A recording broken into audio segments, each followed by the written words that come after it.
শিক্ষার্থীবৃন্দ, আজকের অনলাইন ক্লাসে তোমাদেরকে স্বাগত জানাচ্ছি। আজ আমরা উচ্চ মাধ্যমিক হিসাব বিজ্ঞান প্রথম পত্রে দ্বিতীয় অধ্যায় থেকে 3 ঘোড়া নকদান বই কীভাবে প্রস্তুত করতে হয় সে সম্পর্কে তোমাদের সাথে আলোচনা করব। আজকের শিক্ষণফল নির্ধারণ করা হয়েছে, তোমরা লক্ষ্য করো। শিক্ষণফল 3 ঘোড়া নকদান বই প্রস্তুত করতে পারবে।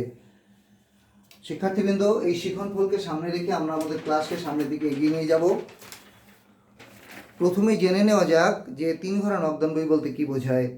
যে নকদান বইয়ের ডেবিট এবং ক্রেডিট উভয় দিকে যাবতীয় নগদ লেনদেন, ব্যাংক সংক্রান্ত লেনদেন এবং বার্তা সংক্রান্ত লেনদেনের টাকার অঙ্ক লিপিবদ্ধ করার জন্য ডেবিট এবং ক্রেডিট উভয় দিকে 3টি করে টাকার ঘর থাকে, সেই নকদান বইকে 3 ঘোড়া নকদান বই বলে। এখানে ডেবিট দিকে 3টি টাকার ঘর এবং ক্রেডিট দিকে 3টি টাকার ঘর থাকে বলে এই নকদান বইকে 3 ঘোড়া নকদান বই বলা হচ্ছে। শিক্ষার্থীবৃন্দ, আমরা একটু দেখে নিই 3 ঘোড়া নকদান বইয়ের ছকটা কেমন হয়। এখানে একটি ছক আমি এঁকে রেখেছি, তোমরা এই ছকটি আগে খাতার মধ্যে এঁকে নিবে। দেখো, এখানে এই মাঝখানের এই বোল্ড লাইনটি একটু বেশি গাঢ়, যে কালো রঙের দাগ, এই দাগের বাম দিকের অংশটা ডেবিট পাশ এবং ডান দিকের অংশটা ক্রেডিট পাশ। উভয় পাশে 7টি করে ঘর রয়েছে। ঘরগুলি হচ্ছে, ডেবিট দিকে আছে তারিখ, বিবরণ, রসিদ নং, খতিয়ান পৃষ্ঠা, বার্তা টাকা, নগদ টাকা, ব্যাংক টাকা। এবং ক্রেডিট দিকে আছে তারিখ, বিবরণ, ভাউচার নং, খতিয়ান পৃষ্ঠা, বার্তা টাকা, নগদ টাকা, ব্যাংক টাকা। উভয় পাশে ঘর প্রায় এক, শুধু একটি ঘরের নামের পার্থক্য, এখানে রসিদ নং, এখানে ভাউচার নং। এর কারণ হচ্ছে যাবতীয় নগদ প্রাপ্তির প্রামাণ্য দলিল হচ্ছে রসিদ, তাই এখানে রসিদ নম্বরের ঘর আছে। আর যাবতীয় নগদ প্রদানের প্রামাণ্য দলিল বা খরচের প্রামাণ্য দলিল হচ্ছে ভাউচার, তাই এখানে ভাউচার নম্বরের ঘর আছে। শিক্ষার্থীবৃন্দ, আশা করি বুঝতে পেরেছ। আমরা এই ছকটিকে ফলো করে নকদান বই করব এবং নকদান বই 2টি পাশ থাকে। এই দাগের বাম পাশে ডেবিট পাশ, এখানে আমরা ডেবিট লিখে নেব এবং এখানে ক্রেডিট লিখে নিব। আমরা যখন অঙ্কটি করা শুরু করব তখন আগে কিন্তু এই দাগটি ছকটি আমরা কেটে নিব পেন্সিল দিয়ে। কারণ কি, পেন্সিল দিয়ে দাগ কাটলে আমরা প্রয়োজন বোধে ঘরটা আরও বেশি লম্বা করতে পারবো এবং বেশি যদি দাগ কাটা হয়ে যায় আমরা মুছে দিতে পারবো। আমাদের কাছে ইরেজার আমরা নিয়ে বসবো, প্রয়োজনে আমরা সেটা মুছে দেব। আর আরেকটি কথা, আমি এখানে সময় বাঁচানোর জন্য ব্যালেন্স, তারিখ, কিছু কিছু কাজ এখানে আমি করে রেখেছি, দাগ কেটে রেখেছি। এগুলো তোমরা আগে করবে না। এটা যখন অঙ্কটা করানো হবে, অঙ্কের কোন পর্যায়ে যেগুলো লিখতে আমি তোমাদেরকে বলে দেব। যাই হোক, এখন আমাদের এই 3 ঘোড়া নকদান বই শিখতে গেলে বা পড়তে গেলে আমাদের একটি উদ্দীপকের প্রয়োজন হবে। আমি কুমিল্লা বোর্ড 2017 সালে এইচএসসি পরীক্ষায় যে অঙ্কটি এসেছিল, যে উদ্দীপকটি এসেছিল, সেই উদ্দীপকটি বোর্ডে লিখে নিয়েছি এবং এইটার সাহায্য নিয়ে আমি কিন্তু এখানে 3 ঘোড়া নকদান বই তোমাদেরকে শেখানোর চেষ্টা করব। তোমাদের জন্য আমার পরামর্শ হচ্ছে, তোমরা প্রথমে এই উদ্দীপকটি খাতার মধ্যে লিখে নিবে এবং তারপরে অঙ্কটি সমাধান করার চেষ্টা করবে। শিক্ষার্থীবৃন্দ, আমরা এবার ধীরে ধীরে 3 ঘোড়া নকদান বইয়ের যে ধাপে ধাপে যে কাজগুলি আমরা করব সে কাজগুলি তোমাদেরকে বুঝিয়ে দেব। প্রথমে তুমি ছকটি কাটবে। ছকটি কাটার পরে তোমাকে এই ঘরগুলোতে এই নামগুলো লিখে ফেলতে হবে। লিখে ফেলার পর তুমি কি করবে, তুমি শিরোনাম লিখবে, ডেবিট ক্রেডিট লিখবে এবং শিরোনাম লিখবে। শিরোনাম কি, আমি এখানে লিখেছি অনিকের 3 ঘোড়া নকদান বই। অনিকটা কোথায় পেলাম? এটা হচ্ছে যে উদ্দীপকটি আছে, 2016 সালের জুলাই মাসে অনিকের ব্যবসায় নিম্নোক্ত লেনদেনগুলি সংগঠিত হয়। এখানে অনিকের লেনদেনগুলো থেকে আমি 3 ঘোড়া নকদান বই করছি, কাজেই অনিকের নামটা আমি উপরে লিখব। এখানে লিখছি অনিক এর 3 ঘোড়া নকদান বই। তোমরা সবসময় এইভাবে লিখে নেবে, উপরে বসবে ব্যক্তি বা প্রতিষ্ঠানের নাম, তারপরে 3 ঘোড়া নকদান বই কথাটি লিখে আমরা আমাদের শিরোনাম লেখা শেষ করব। এরপরে চলে আসবো আমরা নকদান বইয়ের ছকের মধ্যে। ছকের মধ্যে আমরা তারিখের ঘরে 2 পাশে যে সালের অঙ্ক করছি সেই সাল এবং যে মাসের অঙ্ক করতেছি সেই মাস আমরা লিখে ফেলবো। 2016 জুলাই, 2016 জুলাই। এখানে দেখো 2016 সালের জুলাই মাসে অনেকের ব্যবসায় নিম্নোক্ত লেনদেনগুলি সংগঠিত হয়। তাহলে 2016 সালের অঙ্ক এবং 2016 সালের জুলাই মাসের বিভিন্ন লেনদেনগুলো এখানে দেওয়া আছে। সে কারণে আমরা 2016 জুলাই এটা লিখে নিয়েছি। লেখার পরে আমাদের প্রথম কাজ হচ্ছে, নকদান বই 3 ঘোড়া নকদান বই করতে গেলে আমাদের প্রথম কাজ হচ্ছে যে যে প্রারম্ভিক উদ্বৃত্ত যেটা দেয়া থাকে, প্রারম্ভিক নগদ তহবিল এবং প্রারম্ভিক ব্যাংক উদ্বৃত্ত, আমরা প্রথমে এই ডেবিট দিকে 1 তারিখ দিয়ে, 1 তারিখে ওটা বলা থাকে, 1 তারিখ দিয়ে ব্যালেন্স বিডি লিখে নগদ তহবিলের টাকা নগদের ঘরে এবং ব্যাংক জমা টাকা ব্যাংকের ঘরে আমরা লিখে নিব। এইটি আমরা করব। কিন্তু এই অঙ্কটায় 1 তারিখে বলা আছে প্রারম্ভিক উদ্বৃত্ত নগদ 20,000 টাকা, ব্যাংক ক্রেডিট উদ্বৃত্ত 10,000 টাকা। এখানে ব্যাংক জমা বা ব্যাংক ব্যালেন্স নাই, ব্যাংকের ক্রেডিট উদ্বৃত্ত দেওয়া আছে। কাজেই আমরা এই ক্রেডিট উদ্বৃত্তটা ক্রেডিট দিকে লিখে নেব। সে কারণে আমার 1 তারিখে ব্যালেন্স বিডি দুই পাশে লিখতে হয়েছে। ব্যালেন্স বিডি লিখে নগদের টাকা ডেবিট পাশে নগদের ঘরে এবং ব্যালেন্স বিডি লিখে ব্যাংকের টাকা ক্রেডিট পাশে ব্যাংকের ঘরে আমি লিখে নিব। এইভাবে যদি ব্যাংক ব্যালেন্স ক্রেডিট বলা থাকে কিংবা ব্যাংক জমা অতিরিক্ত বলা থাকে, তাহলে কিন্তু আমরা ব্যাংক ব্যালেন্সটা ক্রেডিট দিকে এইভাবে লিখব। আর কোনো অঙ্কে এরকম বলা থাকে যে এই প্রতিষ্ঠান এত টাকা মূলধন নিয়ে ব্যবসা শুরু করলো। তো ব্যবসা যদি নতুন প্রতিষ্ঠান হয়, ব্যবসা শুরু করে, সেক্ষেত্রে কিন্তু আমরা এই ব্যালেন্স বিডি না লিখে এখানে মূলধন হিসাব লিখে নগদ যত টাকা নিয়ে ব্যবসা শুরু করা হয়েছে সেই টাকাটা নগদের ঘরে, যত টাকা ব্যাংক ব্যালেন্স নিয়ে ব্যবসা শুরু করা হয়েছে সেই টাকাটা ব্যাংকের ঘরে লিখে ফেলব। আশা করি বুঝতে পেরেছ। এরপরে দেখো, এরপরে যে বাকি লেনদেনগুলো আছে, সেই বাকি লেনদেনগুলোর মধ্যে থেকে যে লেনদেনগুলো দ্বারা টাকা জমা বোঝাচ্ছে সেগুলো ডেবিট পাশে, এবং যেগুলো দিয়ে টাকা খরচ হচ্ছে বা টাকা চলে যাচ্ছে সেরকম বোঝাবে সেগুলো ক্রেডিট দিকে লিখব। সে কারণে আমরা এই ডেবিট পাশকে জমা পাশ এবং ক্রেডিট পাশকে খরচ পাশ বলতে পারি। আমরা কিন্তু এই জমা খরচ এই কথাটা এখন বোঝার জন্য আমরা লিখতেছি। পরীক্ষার খাতায় আমরা যখন অ্যান্সারটা করব তখন কিন্তু আমরা জমা খরচ এটা লিখবো না, আমরা পরের দিকে এটা মুছে ফেলবো। টাকা জমা হলে ডেবিট দিকে, টাকা খরচ হলে আমরা ক্রেডিট দিকে লিখব। এখন টাকা যদি আমার কাছে জমা হয়, অফিসে জমা হয়, ক্যাশ বাক্সে জমা হয়, তাহলে আমরা ডেবিট দিকে নগদের ঘরে লিখব। আর যদি টাকা ব্যাংকে জমা হয় তাহলে ডেবিট দিকে ব্যাংকের ঘরে লিখব। ঠিক একইভাবে টাকা যদি আমার কাছ থেকে খরচ হয়, অফিস থেকে খরচ হয়, নগদ তহবিল থেকে খরচ হয়, সেক্ষেত্রে ক্রেডিট দিকে নগদের ঘরে লিখব। আবার যদি ব্যাংক থেকে টাকা খরচ হয়, ক্রেডিট দিকে ব্যাংকের ঘরে লিখব। এই হচ্ছে নগদান বইয়ের সাধারণ মেকানিজম। তবে ইচ্ছা করলে আমরা এটাকে জমা খরচ বিবেচনা না করে প্রত্যেকটি লেনদেনের জাবেদা করে সেখান থেকে আমরা পোস্টিং দিতে পারি। যেভাবে জাবেদা থেকে খতিয়ানি লেনদেনগুলো পোস্টিং দেওয়া হয়, সেটা কিভাবে আমরা করব? একটি লেনদেনের জাবেদা করব। ধরো নগদে মাল ক্রয়, আমরা করব ক্রয় হিসাব ডেবিট, নগদান হিসাব ক্রেডিট। আবার চেক মারফত মাল ক্রয়, ক্রয় হিসাব ডেবিট, ব্যাংক হিসাব ক্রেডিট। এখন এই নগদ এবং ব্যাংক এই কথাগুলো যদি ডেবিট হয় তাহলে টাকা বসবে ডেবিট পাশে। নগদ যদি ডেবিট হয় ডেবিট পাশে নগদের ঘরে বসবে, ব্যাংক যদি ডেবিট হয় ডেবিট পাশে ব্যাংকের ঘরে বসবে। আর বিবরণের ঘরে লিখব এই নগদ বা ব্যাংকের বিপরীতে যে কথাটা আছে সেইটা। ঠিক আছে? আশা করি বুঝতে পেরেছ। ঠিক একইভাবে নগদ যদি ক্রেডিট হয় আমরা টাকা ক্রেডিট পাশে নগদের ঘরে লিখব, নগদ যদি ব্যাংক যদি ক্রেডিট হয় ক্রেডিট পাশে ব্যাংকের ঘরে লিখব। তো এইভাবে আমরা ধীরে ধীরে আমাদের লেনদেনগুলিকে জাবেদা করে অথবা জমা খরচ বিবেচনা করে আমরা লিপিবদ্ধ করব। দেখো এবার 5 তারিখে আছে পণ্য ক্রয় নগদ 4,000 টাকা, ধারে 7,000 টাকা, চেকের মাধ্যমে 10,000 টাকা।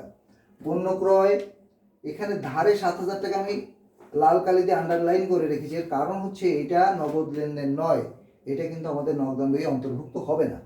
আমরা এই যে নগদে 4,000 টাকা পণ্য ক্রয় এবং চেকের মাধ্যমে 10,000 টাকার পণ্য ক্রয়, এইটার জন্য আমরা নগদান বইতে এই দুটোকে অন্তর্ভুক্ত করব।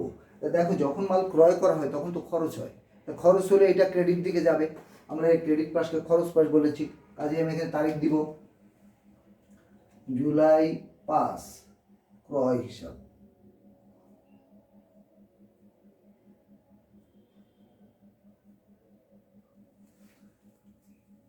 জুলাই 5 ক্রয় হিসাব। কত টাকা পণ্য ক্রয় করা হয়েছে?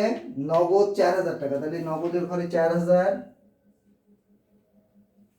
আর চেকের মাধ্যমে 10,000, তাহলে চেক ব্যাংকের ঘরে 10,000 টাকা আমরা লিখে দিব। এটা যদি জাবেদা করতাম, জাবেদা করলে হতো ক্রয় হিসাব ডেবিট,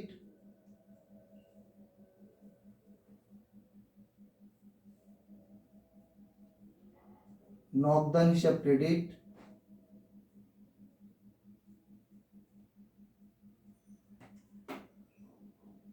ব্যাংক হিসাব ক্রেডিট।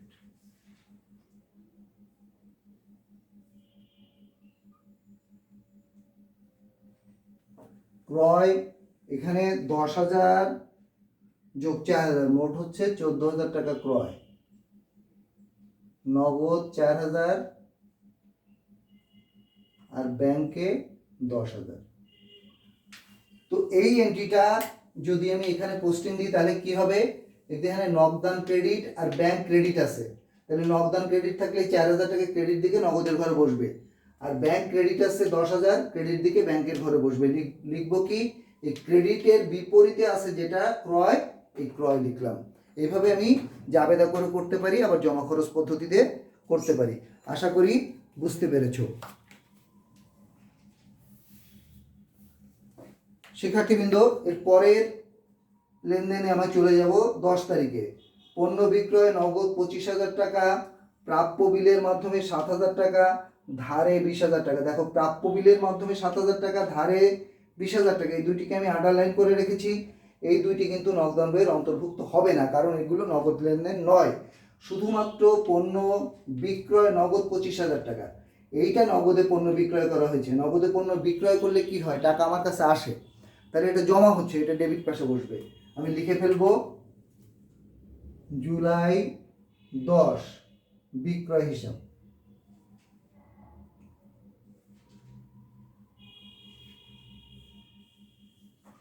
বিক্রয় হিসাব কত টাকা, নগদ 25,000 টাকা, তাহলে নগদে বসবে 25,000।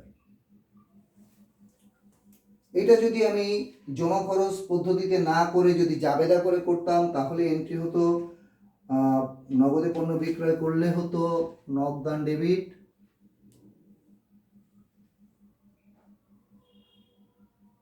বিক্রয় ক্রেডিট।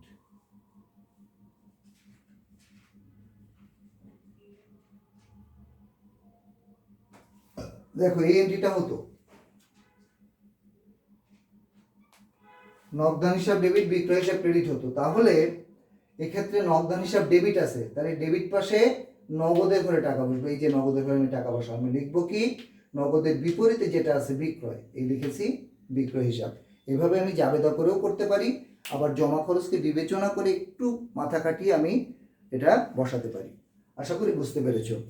শিক্ষার্থীবৃন্দ, এরপরে 15 তারিখ দেনাদার কর্তৃক 2% বাটা বাদ দিয়ে সরাসরি ব্যাংকে জমা। দেখো, এখানে ব্যাংকে জমা বলা আছে, একজন দেনাদার সে সরাসরি ব্যাংকে জমা দিচ্ছে, তাহলে আমার ব্যাংকে টাকাটা জমা হচ্ছে। জমা হলে আমরা জানি যে ডেবিট পাশে বসবে, তাহলে আমি এটা লিখে ফেলবো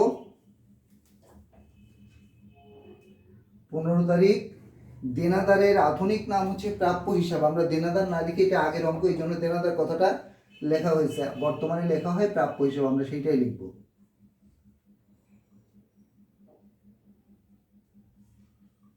প্রাপ্য হিসাব দেনাদার কর্তৃক 2% বাটা বাদ দিয়ে সরাসরি ব্যাংকে জমা দেয় 24,250 টাকা। আমরা ব্যাংকে জমা হচ্ছে, এটা ব্যাংকে লিখবো 24,250। এখন এখানে কিন্তু 2% বাড়টা আছে, তাহলে বাড়টার টাকা কত, এই বাড়টার টাকাটা আমাকে বের করে নিতে হবে। আমি কি করব, বাড়টার টাকা বের করার জন্য 24,250 গুণ 2/98, এইটা করলে আমার বার্তার টাকা বেরোবে। বার্তার টাকা কত, 495 টাকা। তাহলে এই যে 495 টাকা, এটা আমি এখান থেকে বের করে নিলাম। তাহলে এই যে টাকাটাকে 24,250-কে 98 দিয়ে ভাগ করে 2 দিয়ে গুণ করলাম কেন, এর কারণ হচ্ছে আমি ধরি যে দেনাদারের নিকট আমি টাকা পাইতাম যে টাকা, সেইটা সমান 100%। আমি তাকে 2% বাদটা দিয়েছি, বাদটা মঞ্জুর করেছি, তাহলে 2% যদি বাদ দেওয়া হয় তাহলে তার কাছ থেকে আমি টাকা পেয়েছি 98%। এখন 98% সমান 24,250 টাকা, 2% সমান কত, এটা যদি বের করতে চাই ঐকিক নিয়মে, তাহলে লাস্টে এরকম একটা ফিগার আসবে।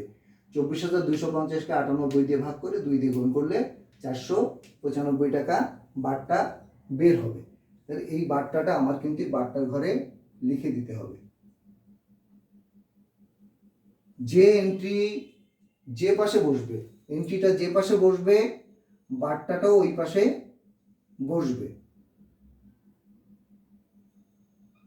বার্তাটাও ওই পাশে বসবে। আশা করি বুঝতে পেরেছ। শিক্ষার্থীবৃন্দ, এর পরের এন্ট্রিতে চলে যাব। 18 তারিখ ব্যাংকে জমা প্রদান 25,000 টাকা। দেখো এই যে ব্যাংকে জমা দেওয়া হচ্ছে, এটা কিন্তু একটি কন্ট্রা এন্ট্রি। নকদান বই 2 ঘরা বা 3 ঘরা নকদানের ক্ষেত্রে কন্ট্রা এন্ট্রি আমরা পাবো। কন্ট্রা এন্ট্রি মাত্র দুটো, একটা হচ্ছে ব্যাংকে টাকা জমা দেওয়া হলো, আরেকটি হচ্ছে ব্যাংক থেকে অফিসের প্রয়োজনে টাকা তোলা হলো। ব্যাংকে টাকা জমা দেওয়া হলো, ব্যাংক থেকে তোলা হলো, এবং সেটা অবশ্যই অফিসের প্রয়োজন হবে। তো এই দুইটা এন্ট্রি কিন্তু কন্ট্রা এন্ট্রি। কন্ট্রা এন্ট্রি কাকে বলে? যে এন্ট্রিগুলি একই সাথে নগদ তহবিল এবং ব্যাংক জমা তহবিলকে প্রভাবিত করে তাকে কন্ট্রা এন্ট্রি বলে। তো এই যে ব্যাংকে জমা দেওয়া হলো, ব্যাংকে জমা দেওয়ার ফলে ব্যাংকে টাকা বাড়বে, তাহলে ডেবিট পাশে ব্যাংকের ঘরে বসবে। আমি লিখে ফেলি, ডেবিট পাশে ব্যাংকের ঘরে বসবে। আর ব্যাংকে জমা দেওয়া হচ্ছে, জমা কোথা থেকে দেওয়া হচ্ছে? নগদ তহবিল থেকে দেওয়া হচ্ছে, অর্থাৎ নগদ তহবিল থেকে টাকাটা চলে যাচ্ছে। তাহলে ক্রেডিট দিকে খরচ বা ব্যয় বা প্রদান বোঝাবে, তাহলে এই জন্য এটা ক্রেডিট দিকে নগদের ঘরে বসবে।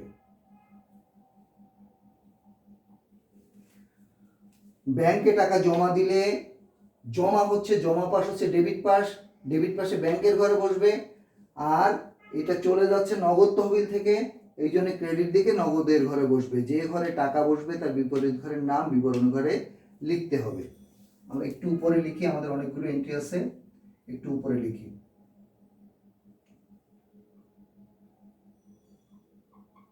তাহলে এখানে আমি নগদে টাকা বসালাম, এখানে আমি লিখব 18 তারিখ নগদে টাকা বসলে লিখব ব্যাংক হিসাব।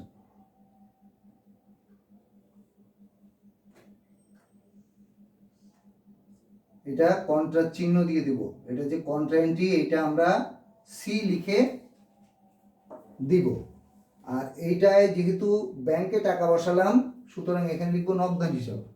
এটা 18 তারিখ নগদান হিসাব।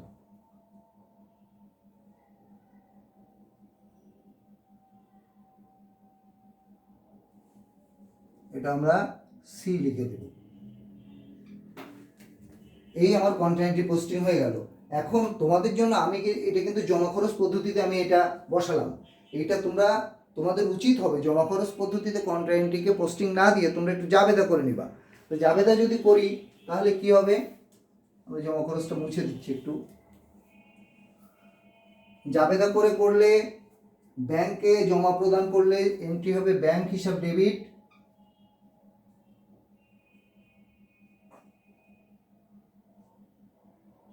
নগদান হিসাব ক্রেডিট।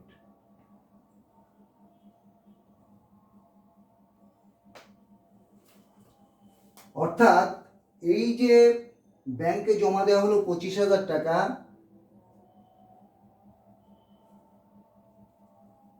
এই 25,000 টাকা ডেবিট পাশে ব্যাংকের ঘরে আর ক্রেডিট পাশে নগদের ঘরে বসবে। ডেবিট পাশে ব্যাংকের ঘরে, ক্রেডিট পাশে নগদের ঘরে বসবে।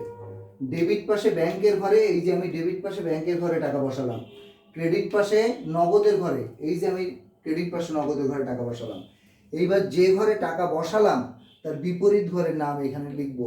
অর্থাৎ ব্যাংকে টাকা বসালে আমার লিখতে হবে নগদান হিসাব, আর নগদে টাকা বসালে লিখতে হবে ব্যাংক হিসাব। কন্ট্রা চিহ্ন দিয়ে দিতে হবে। আশা করি বুঝতে পেরেছো শিক্ষার্থীবৃন্দ। এরপরে দেখো 20 তারিখে পাওনাদার বাদলকে তার পাওনা 9,000 টাকা 3% বাটা সাপেক্ষে পরিশোধ করা হলো। দেখো এখানে বলা আছে পরিশোধ করা হলো। পরিশোধ করা হলে আমার টাকাটা চলে যাচ্ছে, খরচ হচ্ছে, ক্যাশ বাক্স থেকে তহবিল থেকে টাকা চলে যাচ্ছে, ফলে এটা ক্রেডিট দিকে যাবে। তাহলে এটা কত তারিখে? 20 তারিখে। আমি 20 তারিখে পাওনাদারকে প্রদান করা হলো। পাওনাদারের আধুনিক নাম হচ্ছে প্রদেয় হিসাব। আমি এখানে লিখব প্রদেয় হিসাব।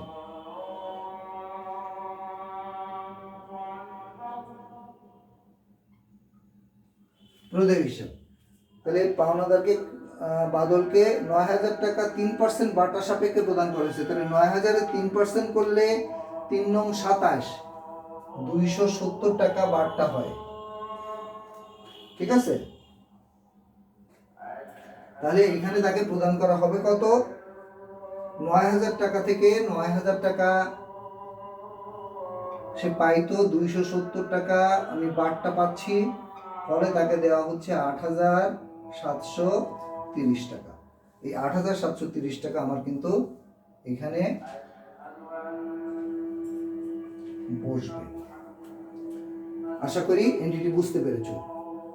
এরপরে দেখো 25 তারিখ আমি লাল কালি দিয়ে মার্ক করে রেখেছি। এর কারণ হচ্ছে এই লেনদেনটা 5% কারবারি বাট্টায় মসজিদের নিকট থেকে পণ্য ক্রয় 10,000 টাকা।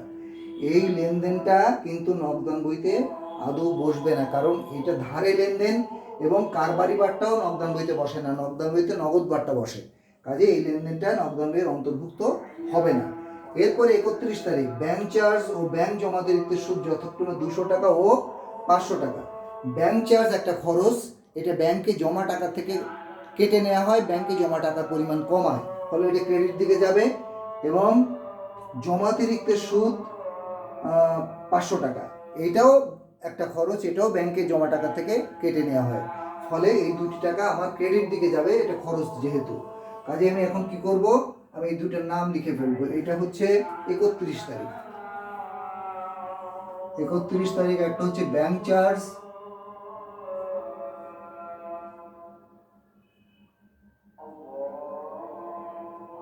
হিসাব, আর একটা হচ্ছে 31 তারিখে জমাতিরিক্ত সুদ হিসাব।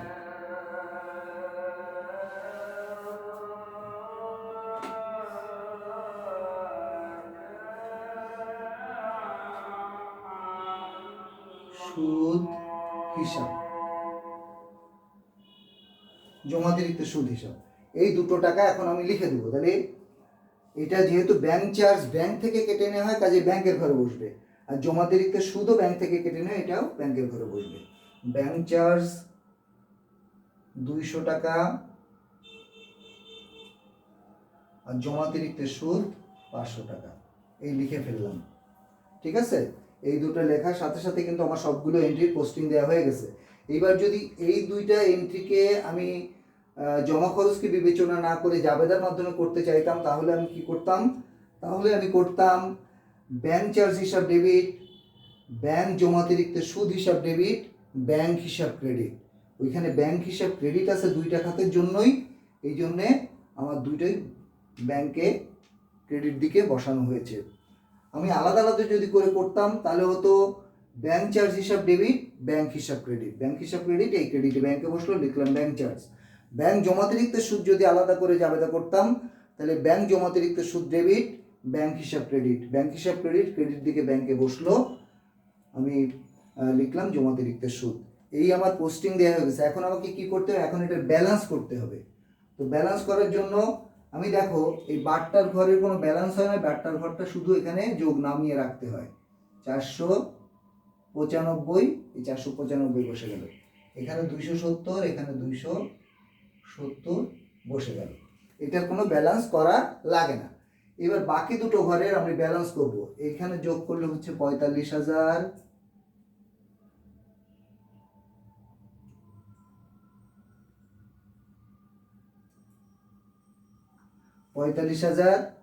আর এইখানে হচ্ছে যোগ করলে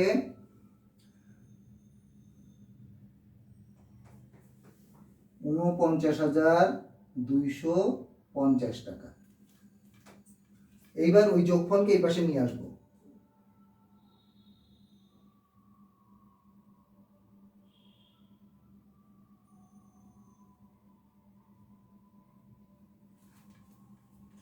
এবার আমি কি করব, এই ক্রেডিট পাশে নগদের ঘরে এই আইটেমগুলো এর থেকে বিয়োগ করে এখানে টাকা বসাবো। এখানে বিয়োগ করলে হচ্ছে 70, 2, 7, 7,270 টাকা। আর এইটা যদি বিয়োগ করি, এখান থেকে বিয়োগ করলে হচ্ছে দেখো এখানে 50টা আছে, 50 5 12